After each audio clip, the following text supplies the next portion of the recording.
नवीन वर्षाच्या स्वागतासाठी पर्यटन स्थळांबरोबरच धार्मिक स्थळी सुद्धा मोठी गर्दी झालेली आहे। आता मी आहे शिर्डीच्या द्वारकामाई परिसरात।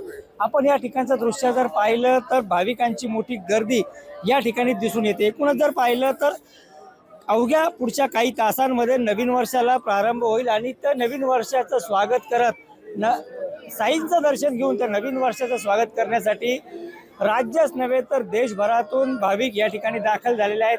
आणि एकूणच जर पाहिलं तर भाविकांच्या साई नामाच्या जयघोषानं शिर्डी नगरी दुमदुमून गेलेली आहे। दुसरीकडे पाहिलं तर साई संस्थांना देखील जय्यत तयारी या नवीन वर्षाच्या स्वागताची केलेली आहे।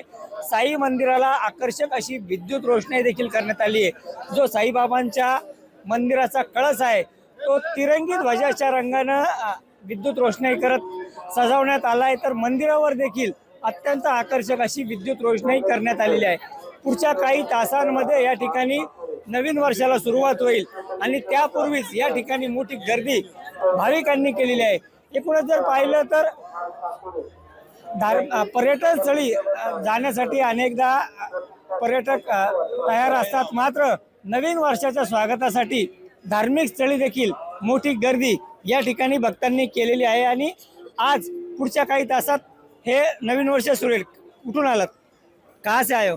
दिल्ली। क्या नया साल साई के दरबार में मना रहे हो, क्या है इच्छा? अगला साल बहुत अच्छा हो, बस ये इच्छा है, सब कुछ अच्छे से हो जाए। हम हर साल आते हैं इधर, हर साल मतलब हो गया 10-12 साल हो गए हमारे यहाँ पे आते हुए, इसलिए बहुत अच्छा लगता है। यहाँ पे पॉजिटिव वाइब्स रहती हैं 12 बजे, बहुत अच्छा रहता है। निश्चितच जर पाहिलं तर वर्षभर एक आपल्याला यातून प्रेरणा मिळते अशीच भावना या साई भक्तांची आहे। आणि यामुळेच कुठेतरी आता साई भक्तांची मोठी गर्दी या ठिकाणी झालेली आहे। पुढच्या काही तासांमध्ये या ठिकाणी मोठी गर्दी होईल आणि रात्री 12 वाजता जल्लोषाला सुरुवात होईल। फटाक्यांची आतिषबाजी केली जाईल। साई नामाच्या जयघोषात या शिर्डीमध्ये नवीन वर्षाचं स्वागत होईल, हे मात्र निश्चित। नितीन ओझा, एबीपी माझा, शिर्डी। एबीपी माझा, उघडा डोळे बघा नीट।